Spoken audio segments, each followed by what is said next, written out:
লালমনিরহাট জেলার ব্র্যান্ডিং নাম ভুট্টায় ভরা সবার ঘর লালমনিরহাট স্বনির্ভর। তবে এখনো জেলায় গড়ে ওঠেনি ভুট্টা প্রসেসিং কেন্দ্র বা সংরক্ষণাগার। ৮০-র দশকে মাত্র ৪০ একর জমিতে ভুট্টা চাষ শুরু হয় লালমনিরহাটে। এর ধীরে ধীরে জেলায় পাটগ্রাম, হাতীবান্ধায় বাড়তে থাকে চাষ।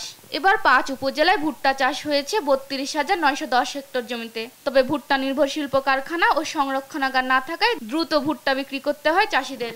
এতে ন্যায্য দাম না পাওয়ার শঙ্কা চাষিদের। তো সুন্দর ফলন হয়েছে, কিন্তু ভুট্টা লাভ হচ্ছে, কিন্তু ভুট্টা রাখার পর যে ১০টা টাকা বেশি বেনিফিট পাবো সেরকম প্রসেস আমাদের নাই।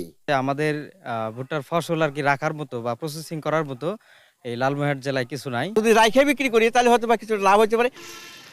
এদিকে বীজ, কীটনাশক, পানি ও শ্রমিকের মজুরি বৃদ্ধিতে এ ফসল চাষে বেড়েছে খরচ। এই ফ্যাক্টরি না থাকার কারণে ভুট্টা তো বাইরে চলে যায়, সে ভুট্টা তো আমাদের জালালের মাধ্যমে চলে যায়। নগদ এই ভাঙা নাকি নগদই বিক্রি করা নাকি, তাছাড়া তো উপায় নেই।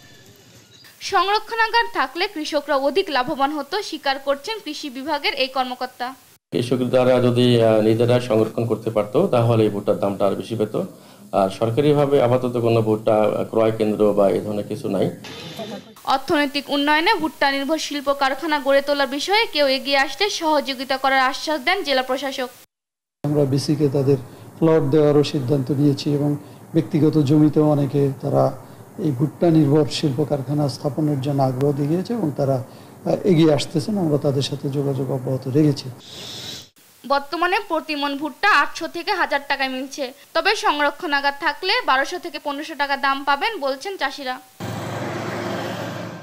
নিউজ ডেস্ক, দেশ টিভি।